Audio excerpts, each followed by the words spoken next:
Bueno, queridos amigos, estamos de vuelta aquí y otra vez en persona.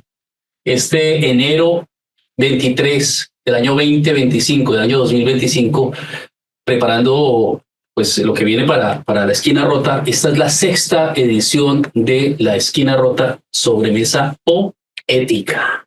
Y la llamamos poética porque no solamente hablamos de la creación, sino también hablamos de la ética. El día de hoy tenemos un tema que hemos estado preparando ya por una semana y está basado en una información que nos encontramos en las redes sociales.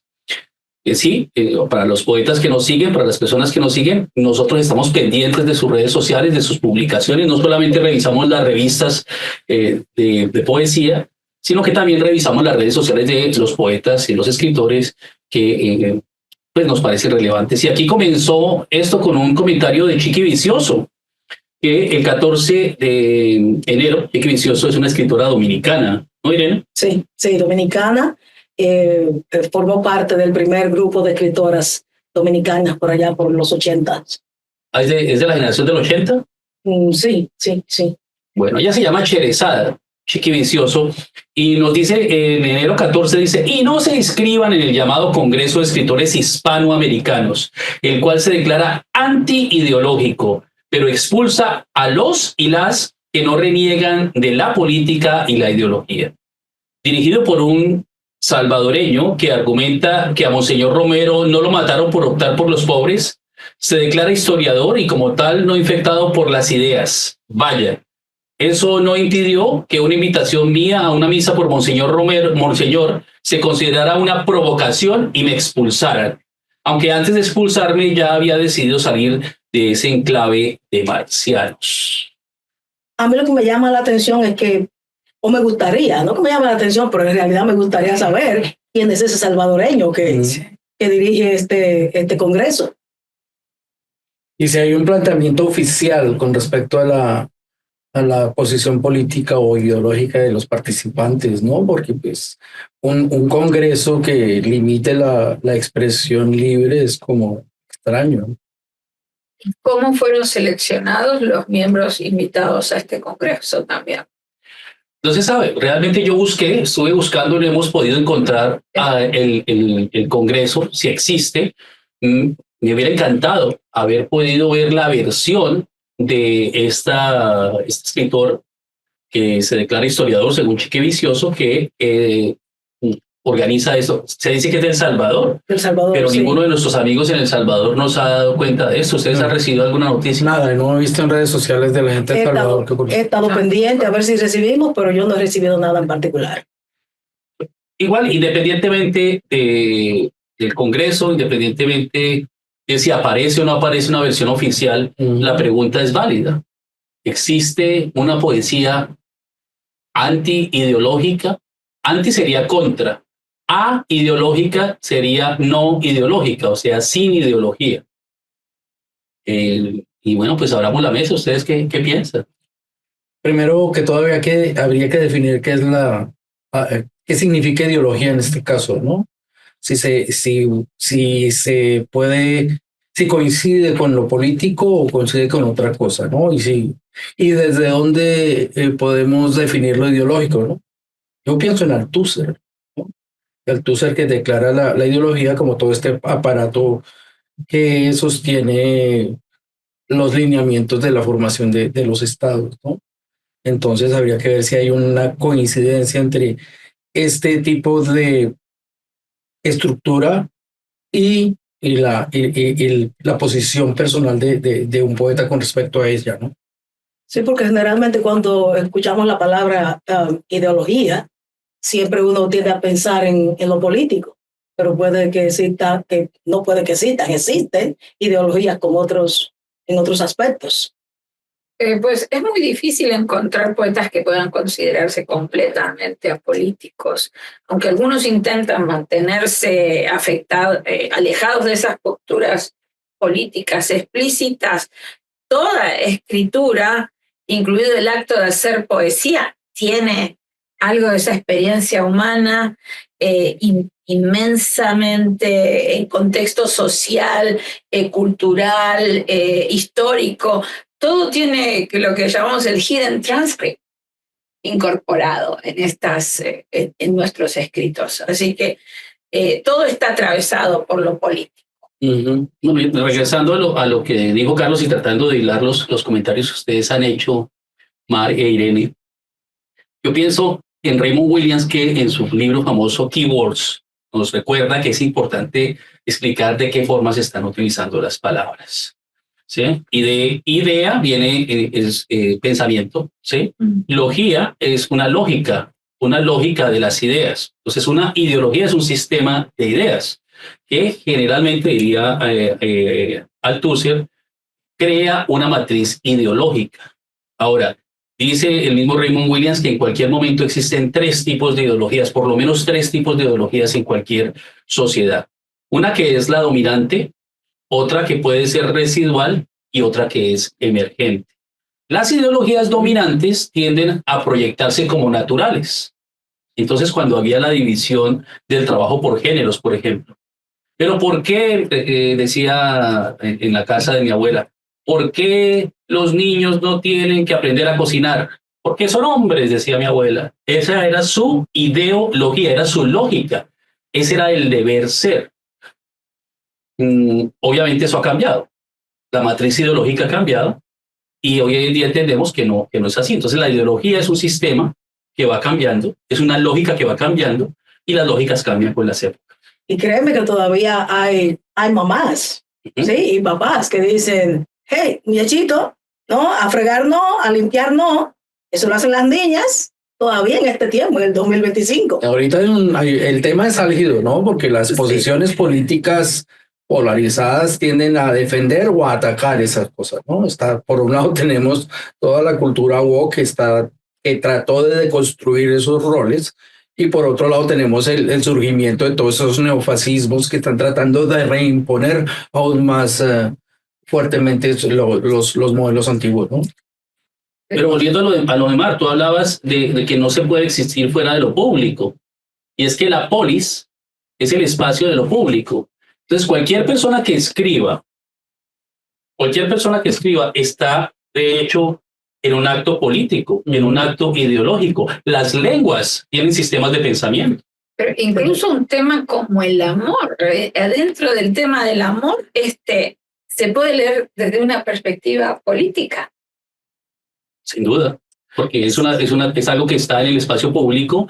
Las relaciones de pareja históricamente han determinado en diferentes sociedades cómo se da la transmisión de propiedad cuando se muere, por ejemplo, el derecho a heredar, el derecho a subir, a ascender al trono, ¿sí? Y el hecho, por ejemplo, que aquí en los Estados Unidos todavía no hemos tenido una mujer presidente, nos dice que hay un elemento residual de una ideología en la que el género ponía a las mujeres en un lugar secundario, y que ahora pues estamos esperando o viviendo ese cambio, ¿no?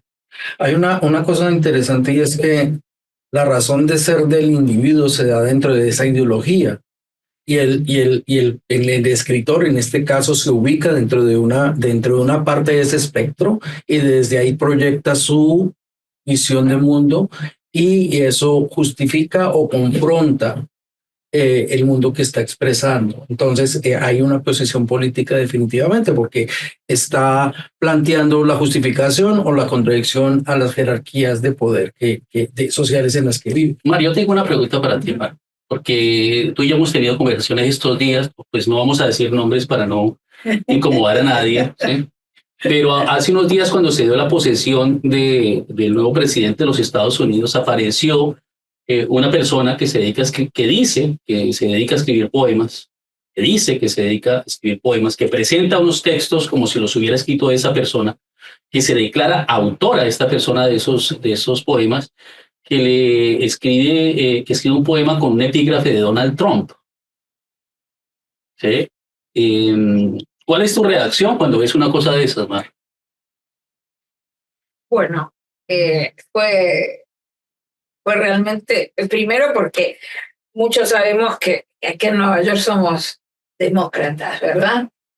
Entonces fue un poco chocante. Fue chocante ver un epígrafe de Donald Trump en un poema.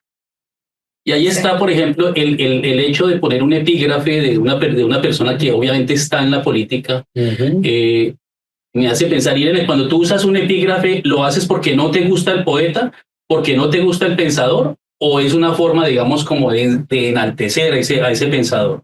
De enaltecer ese pensador, sí. Nunca, cada vez que uso algún epígrafe es porque me gusta a ese poeta, porque me gusta ese escritor y va acorde con el poema que yo estoy escribiendo. Entonces podemos asumir que esta persona está expresando su asumo posición. que me gusta. A menos que sea un poema abiertamente satírico y que utilice el epígrafe para Como burla. como burla. Exacto. Pero si es un poema, digamos, serio, que se basa en lo que dice el epígrafe, pues está apoyando lo que al autor del epígrafe, ¿no? Y es que yo traigo este ejemplo de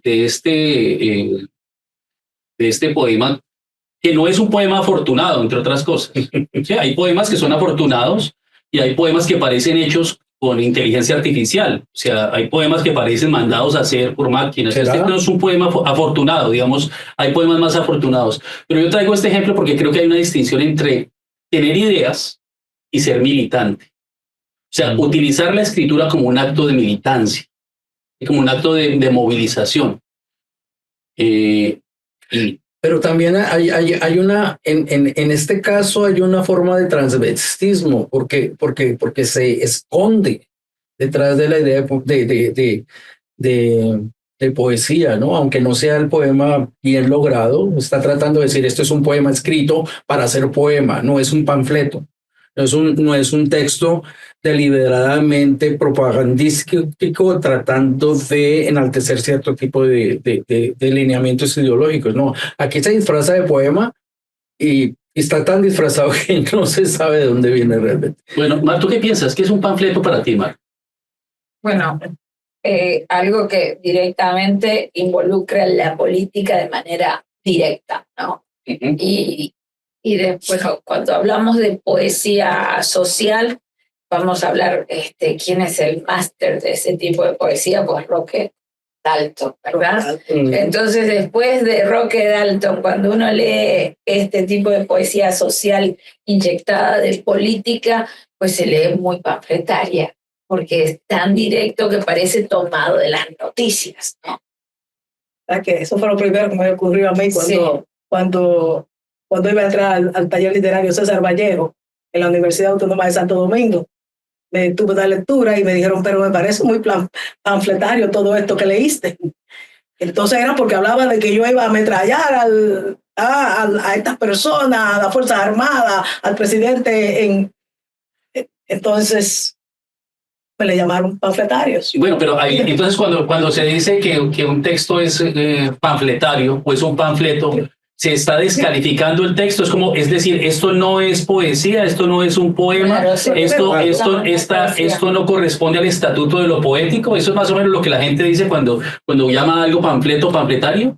Yo pienso que cuando le llaman panfletario es porque no hay imágenes literarias. Porque la construcción se basa en un lugar común, básicamente. No hay una construcción de figuras literarias, ni de interpretación, la construcción de la imagen es muy pobre porque es una imagen implantada de una cosa que ya está hecha. Y es una cosa que ya está hecha, que es un discurso que se repite en otros espacios. En las noticias. Es un poema que uno saca de las noticias, básicamente, como lo dicen en las noticias. O sea, que repite un discurso. Que repite un discurso de noticias, exacto. Carlos, yo tengo la obligación de decir que esa obsesión, cuando usted dice que sale de un lugar común, me suena que está descalificando el lugar común.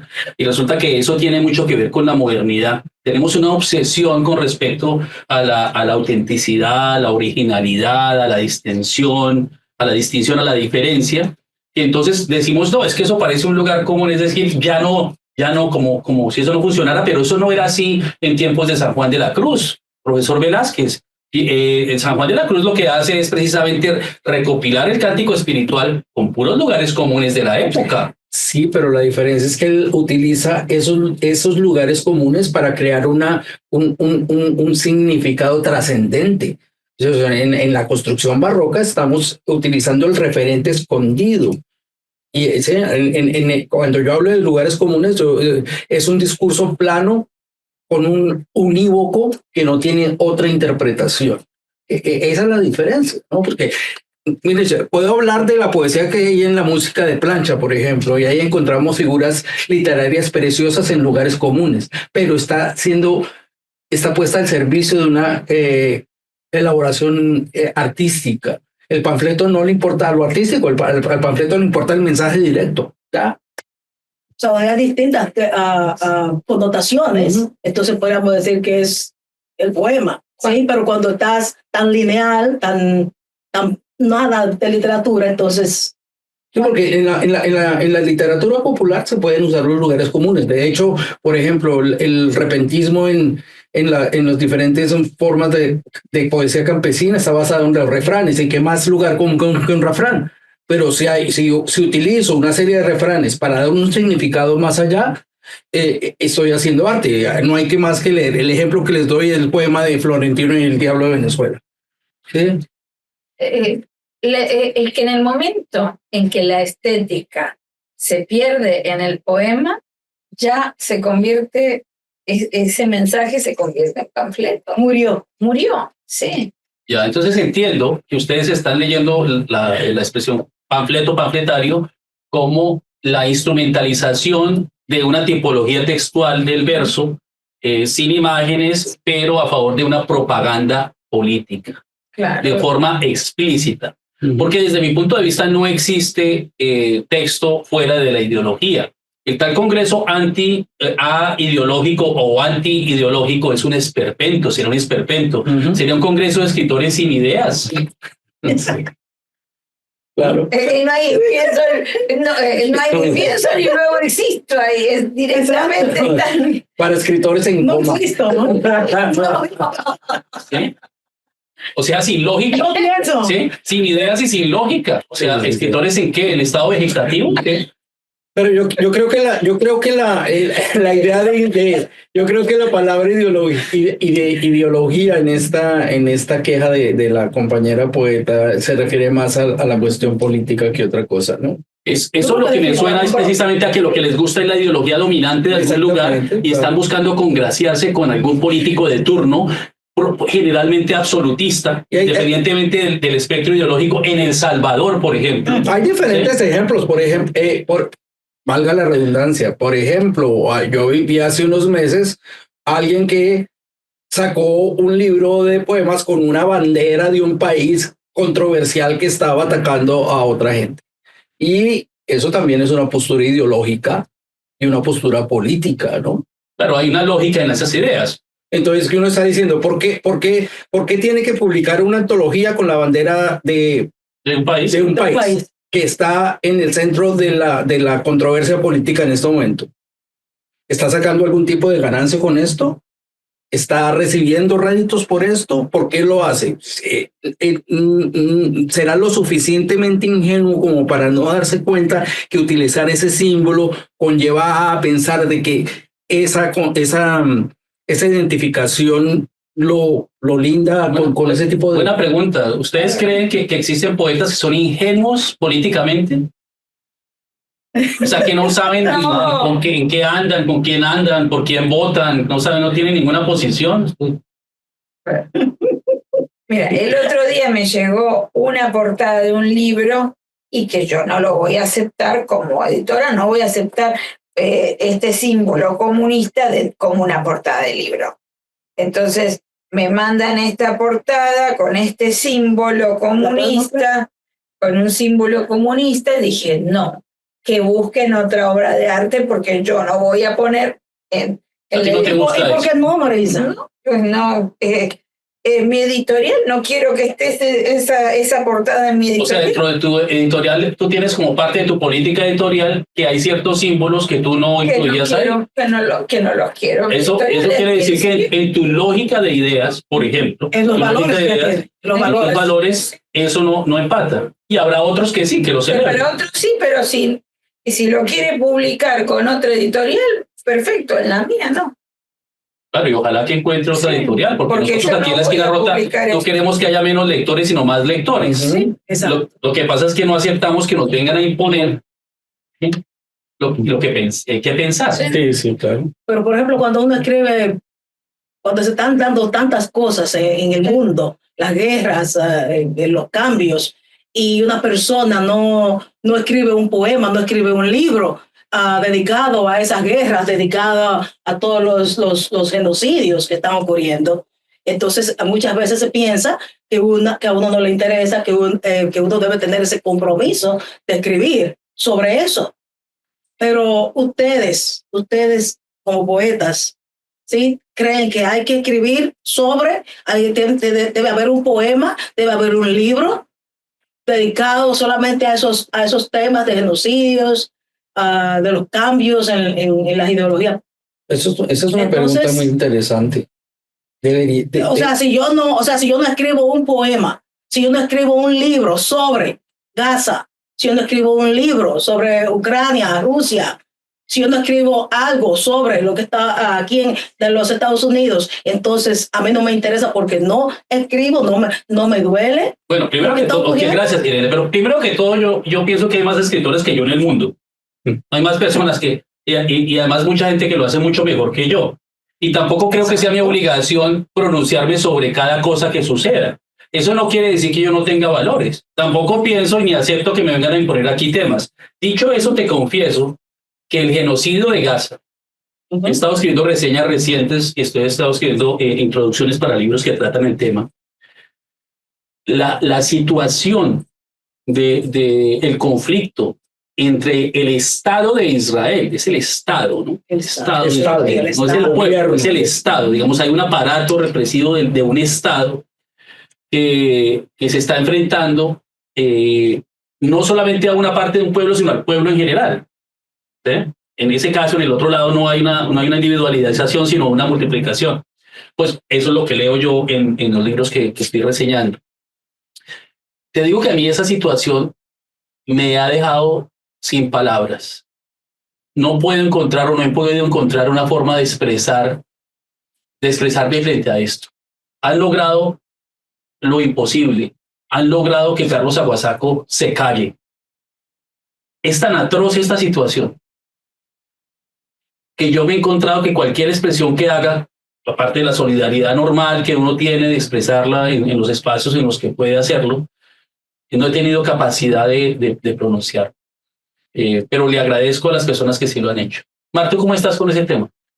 Pues yo no he escrito ningún poema al respecto, pero sí he participado en lecturas que no necesariamente uno tiene que leer un poema sobre el tema, pero sí he participado en lecturas. Y después en la otra universidad donde trabajo constantemente hay protestas a favor de la situación palestina. Y Carlos, ¿usted cómo está con esto, Marco? Yo estoy en una posición parecida. Yo ahorita estoy atónito. Porque es que parece como que la ignominia está surgiendo a borbotones por todo lado, ¿no? Como parece que hay toda una lucha de clases, pero no desde el comunismo marxista, sino desde el otro lado. O sea la derecha está atacando con toda la fuerza a quien puede y a quien se le atraviesa. Entonces, yo estoy tratando como como cuando uno lo empujan en una pelea. Uno está tratando de agarrar el pie y a ver dónde me sostengo para empezar a reaccionar. Pero ahorita la arremetida es muy fuerte porque además se han juntado todos los poderes del mundo y todos están empujando hacia un mismo lado, ¿no?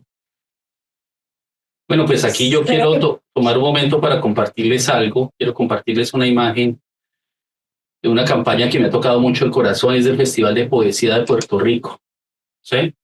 Es una antología digital que está disponible, se imprimió también, pero está disponible para todas las personas que la quieran descargar en las redes. Se llama, y aquí el punto abajo, se llama Contra el Apagón, Voces de Gaza durante la guerra en curso.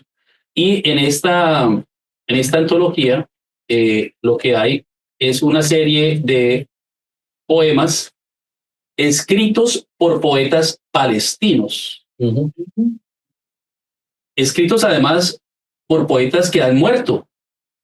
durante este genocidio. O sea, esta me parece la mejor manera, esta la forma más coherente para mí, digamos, de honrar la vida de estas personas, de este pueblo, y de dar testimonio de cómo se están apagando voces literarias, voces poéticas, personas que estaban en la palabra, en la hermandad de la palabra. Eso ha sido, digamos, el mejor ejemplo que he encontrado de una forma de honrar al otro, ¿sí? De honrar esas vidas. Varios de estos poetas que aparecen en esta antología que publicó el Festival Internacional de Poesía de Puerto Rico han sido víctimas de los bombardeos indiscriminados en casa. Y claro, me ha roto el corazón leerla, pero la comparto porque creo que es un ejemplo de que sí hay acciones que se pueden tomar y que no necesariamente incluyen que yo me pronuncie. Yo también me puedo pronunciar con mi lectura. Yo también puedo hacer un acto político a través de mi lectura, como dice García Canclini. Uno puede hacer un acto político a través de su consumo. Entonces, la literatura que consumo, ¿cierto? Tiene, digamos, unas características. Y en este caso yo he querido, gracias al Festival de Poesía de Puerto Rico, escuchar las voces de los poetas de Gaza, poetas palestinos en Gaza que han estado allí durante esta tragedia, esta masacre, este genocidio. Vito Davoli, Italia, hizo una antología que se llama El Buio de la Ragione, que es todo sobre la tortura, poesía y testimonio contra la tortura, y la mayoría de los escritores mandaron poemas para apoyar. Sí. Claro, pero entonces hemos llegado a la conclusión de que hay una diferencia. Creemos que toda palabra tiene un trasfondo ideológico, o sea que no existe lo antiideológico, sería antiideas, que es precisamente lo que el poeta no puede ser, ¿cierto? Y además que antiideológico sería, o sea, ese congreso no puede existir, ¿cierto? Vamos a olvidarnos del congreso, pero a pasar a otro tema, y es que se inventar. Cumple 100 años un poeta que era también un líder religioso, que era también un líder de la teología de la liberación. Un político muy fuerte. Un líder político. Símbolo de la revolución en Latinoamérica, ¿no? Y son los 100 años de quién. ¿Quién cumple 100 años de su nacimiento? Ernesto Cardenal. 100 años de Ernesto Cardenal, Caragua. El sacerdote. El sacerdote, sí. Que tuve la oportunidad de conocerlo en el último Festival de Poesía de Granada. ¿Te tomaste foto con él? Sí, tengo ¿Y foto. miró a la cámara? Yo estuve no solamente en el festival con él, sino que estuve en su casa. Es que existe la leyenda de que cuando al Ernesto Cardenal se tomaban fotos con él y a él no le gustaba el poeta, miraba hacia otro lado. Yo me tomé una foto con él desde la hamaca en su casa. Ah, entonces sí. Entonces le llevé una botella de vino. Ah, entonces. Y Marina, la secretaria, me dijo, si le hubieses traído una botella de Jack Daniels, hubiese estado media hora. Mira, ahí lo vemos con Sergio Ramírez. Dos escritores que curiosamente terminan alejándose del régimen nicaragüense, que fueron importantes en la revolución, ¿cierto? En el sandinismo. Y que en un momento dado tienen que alejarse de Daniel Ortega porque están en desacuerdo con su proceder, ¿no? Sí. Cumple 100 años Cardenal. Y se están llevando a cabo muchas actividades sobre esto. Por ejemplo, creo que el lunes pasado, muchas voces se unieron y grabaron un video, grabaron un poema de Ernesto Cardenal y lo subieron a las redes. Si van a Facebook pueden encontrar muchísimos poemas de Ernesto Cardenal, sí, que como en honor, ¿sí? Es un hashtag, el hashtag es numeral 100 X, que es por Cardenal, numeral 100 por Cardenal, y aquí tenemos a Daisy Zamora, ¿no? Que está liderando uno de esos esfuerzos. También vi a Luz Meri Giraldo haciendo un poema, leyendo un poema de Cardenal. Ángela Hernández, la escuché, la vi. Carol Alba. Y ¿cómo se llama? La Lizábal, esta poeta, también lo está haciendo, recibió. Pues me parece una gran idea esto del 100 por cardenal, me parece que son actos de humildad, de sencillez de parte de los poetas que reconozcan qué mejor manera de honrar la obra de otro escritor que no sea leyéndola en voz alta, ¿no? Exacto. Sí. Incluso Daisy me dijo que tiene 4 poemas que le ha escrito a Cardenal, si no son 5, pero me dijo que tiene 4 inéditos. Estamos viendo algunas de las fotos, ¿no? De Cardenal, de Ernesto Cardenal. De la liberación. Sí. Y esto nos lleva a otra parte, la revista que vamos a resaltar el día de hoy. Mar, ¿cuál es la revista que quieres resaltar el día de hoy? Por supuesto que la revista Altazor de la Fundación Vicente Huidobro, liderada por Mario Meléndez. ¿Qué tiene de especial Altazor? Altazor es una revista que es una base es una galería poética increíble. Si puedes compartir la revista, tenemos voces tanto del canon como del nuevo paradigma, como voces. Y María Musgo, por ejemplo, es una poeta. Mira, está María Musgo junto a Luis Benítez y a Fabio Moravito. María Musgo, una poeta costarricense que lanzó su ópera prima en diciembre.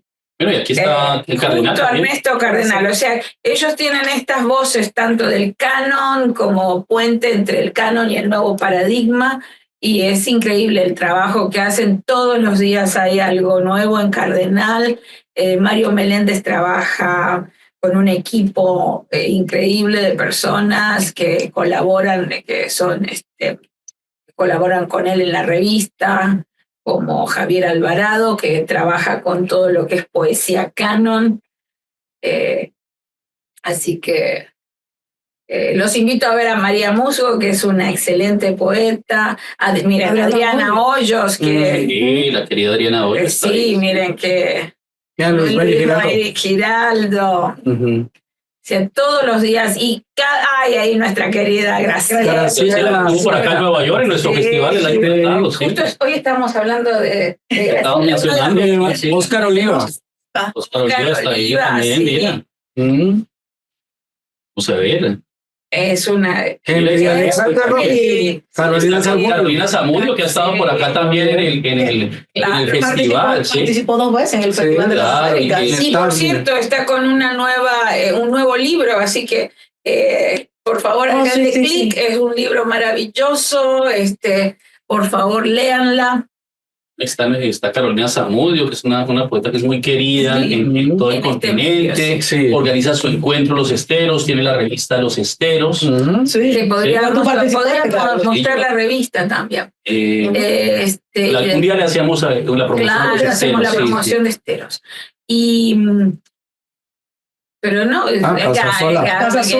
Chávez Casasola. Míralo. Sí, boliviano. El poeta boliviano, que viaja mucho, sí. Ahora ya hay más que Casasola, porque antes nos preguntábamos, así como existe el Otoniel, que era el único poeta que aparecía de El Salvador, veíamos a Casasola y decíamos, ¿será que este es el único? No, hay más. Por supuesto. Y gracias a Gabriel, porque Gabriel ha promovido otras voces. Paula Natalia Rodríguez, gran poeta, la esposa, pero es una excelente poeta. ¿La esposa de quién? De Gabriel Soler. Sí. Ay, otro día tenemos que hablar. Ay, lo conocí también. Sí, lo conocí. Claro, lo viste caminando por el Conde con su camiseta y su corbatín rojo. Sí, Alexis. Sí, ahí está doña Alexis. Miren Olga Orozco, ellos tienen a veces, consiguen material. Mira, está Javier, mira, qué bien. Javier es el príncipe de la poesía. Te lo has nombrado tú. Sí, es el príncipe moderno de la poesía. Mira, qué bien. Bueno, vamos pasando. Mira, bueno, y ahí nos hemos quedado. Si seguimos pasando, seguro seguimos encontrando personas. Berman Banks, fabuloso, de Nicaragua, vive en Costa Rica. Es capuchino. Carrión, de Ecuador. Miren, este otro Ernesto Carrión, fabuloso. Miren, Jorge Valdés Díaz Vélez, Luis Benítez Restrepo, que ha ganado varios concursos en Colombia. Eso es una super galería. Sí, es una galería espectacular. No dejen de Está Roque, mira. Está Roque, está Roque Alto y María Mercedes Carranza juntos. Sabines. Está Armando Romero. Armando Romero. El nadaísta, el profesor, ahí está en una foto en Venecia, ¿sí? Cada vez que escucho Nilton Ma, nuestro está nuestro querido Nilton Ma, sí, está nuestro querido Nilton Ma, está Ana Guilló. Ana Guilló. ella estuvo en el festival de También estuvo en el festival. Sí, han pasado varios que han estado en el festival. Qué bueno. Ya nos están haciendo señas acá de que nos estamos pasando de tiempo. Así que, ay, Lourdes Vázquez también. Nos quedamos. Así que visiten la revista Altazor. ¿Dirigida por quién? Por Mario Meléndez. Por Mario Meléndez. Marcita, que también trabaja mucho en la hermana de Mario, que trabaja en la revista, que es la que hace todo lo que es medios. Y también tienen un festival en Chile, y durante la pandemia los festivales fueron increíbles. Así que visiten la revista, vayan a ver los videos de los festivales y bueno, ¿qué les puedo decir? Y yo quiero aprovechar este día con este tema. La poeta y traductora Brigidina Gentile, desde Italia, me comparte este texto. La palabra ideología es muy, muy compleja, como tú sabes, Irene. De todos modos, yo pienso que los valores y comportamientos no deben tener necesariamente un fundamento ideológico, aunque los comportamientos siempre generan interrogantes ético-morales a los que es necesario dar respuestas. Nadie es portador del santo grial. Para mí es necesario tener un sistema de valores y ser coherentes, es lo que hemos dicho aquí esta tarde, ¿sí? Y compartir con las personas poesía, ironía, amabilidad, buen humor. En resumen, transmitir pensamientos de amistad y amor. Lo necesitamos mucho porque lo que más abunda es la arrogancia, el desprecio y, lo que es peor, el odio. No me gusta la necesidad de tomar partido. No sé cómo explicarlo. Te escucho, ya sea que te definas de derecha o de izquierda, ya sea que seas ateo, musulmán, cristiano o judío, y los ejemplos son infinitos. Para mí es importante escuchar. Se puede estar o no de acuerdo, estar convencido o no. La duda siempre es positiva, pero hoy en día incluso escuchar se ha vuelto una mercancía rara. Ay, qué lindo. Gracias, Brigidina. Sí. ¿Y quién es nuestra fan number one? Luis Mary Giraldo, que siempre está conectada todo el tiempo. Y nos dice, lo vi, me gustó. Y después, ¿quién más nos escribió? Sara Vanegas desde Ecuador, y dice, querida Mar, acabo de escuchar La Esquina Rota, me ha parecido un conversatorio ameno, amable, amigable, entretenido. Mucho me gustaron las intervenciones directas, espontáneas, y por supuesto la temática. Recordé que a García Márquez tampoco quería publicarle cuando iniciaba su carrera literaria. Felicitaciones y abrazos. Bueno, mientras ustedes siguen buscando saludos, yo voy a pasar a hacer una de mis listas, ¿no? Poetas que han estado relacionados con la política de una u otra forma. Eso no quiere decir que la hayan utilizado como propaganda, ¿sí? Pero que tenían unos valores sobre la justicia y los expresaban, unas ideas de justicia. Por ejemplo, García Lorca es un gran ejemplo de que uno puede ser una persona muy política y, sin embargo, tremendamente creativa, con una capacidad de desarrollar nuevas formas y de recuperar formas antiguas, como dice Carlos, buscando nuevos significados en la trascendencia. También está, Miguel Hernández. Yo no sé si Sarmiento era poeta. ¿Sarmiento era poeta? Creo que no. No, es artista. Sí, no, Sarmiento llegó a ser presidente de aquí de Argentina, pero él lo que hacía es que escribió fue Facundo, ¿no? Pablo Neruda era militante del Partido Comunista, trabajó como diplomático, o sea, que es un puesto político, ¿sí? También Gabriela Mistral fue cónsul. Gabriela Mistral fue cónsul. Laureano Albán de Costa Rica también. O sea, Asunción Silva fue cónsul. Silva fue cónsul, por lo tanto tenía conexiones o relaciones políticas. Bueno, José Martí, obviamente, no hay más que decirlo. José Martí, que tiene todo esto de la independencia, de la búsqueda de la emancipación del pueblo cubano, de lo que quedaba del Imperio Español en ese momento y después del dominio norteamericano. Bueno, él no alcanzó a vivir el después, ¿no? Él muere casi al principio, sí. Está Octavio Paz. Y bueno, ahí está Rubén Darío, que también trabajaba de cónsul profesional, ¿no? Sí. Así que siempre ha habido relaciones con la poesía y bueno, estamos hablando ahora de Cardenal. No existe poesía aideológica o antiideológica. Lo que existe es una poesía que está instrumentalizada como propaganda o no. Y la que está instrumentalizada como propaganda, pues es parecida a la que se hace para vender chicles, o sodas, o refrescos, o cervezas, ¿sí? Y esa pues no necesariamente nos interesa. Dirán algunos en su estulticia que es una poesía aideológica porque le sabe natural, pero aún el aire tiene olor, porque cuando uno llega a su tierra de origen siente el aroma. Ese olor peculiar. Sí. Más saludos para despedir ya. Ivonne Sánchez Barea nos dice, entro en el club, o sea, cuando estábamos hablando de los poetas autopublicados, y ella dijo, entro en el club pero sin apoyos familiares. Me empeñé en aprender a maquetar, diseñar, para sentirme libre en la creación. Muy bien.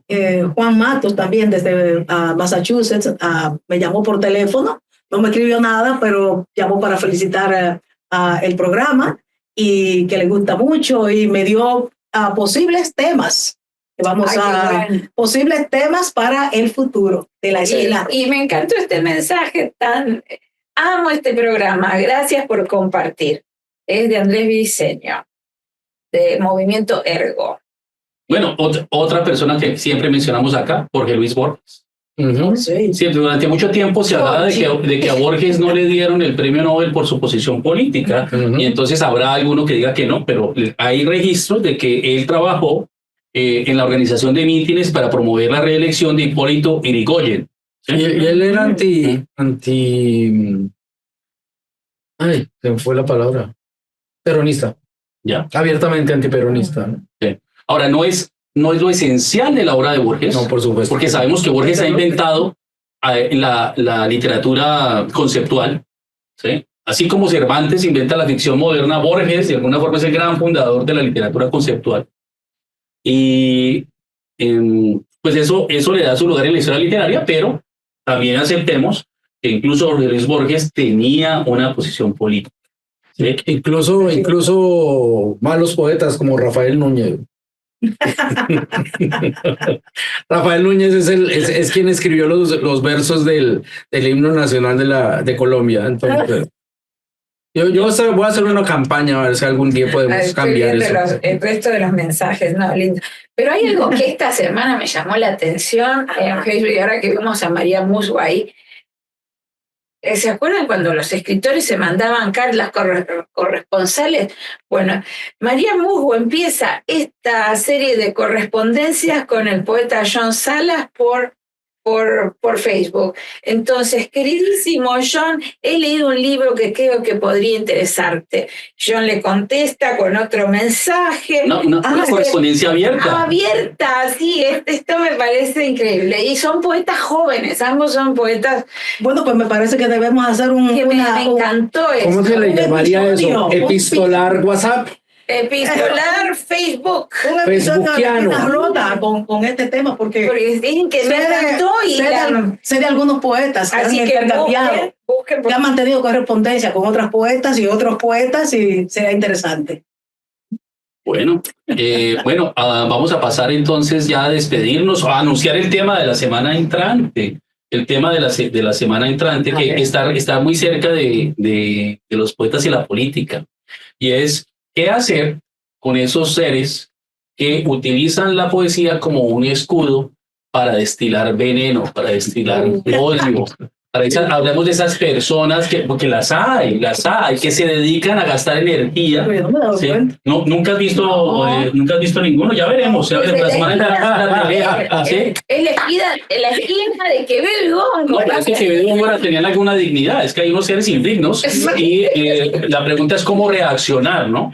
Cómo reaccionar, cómo reaccionan las personas frente a los ataques.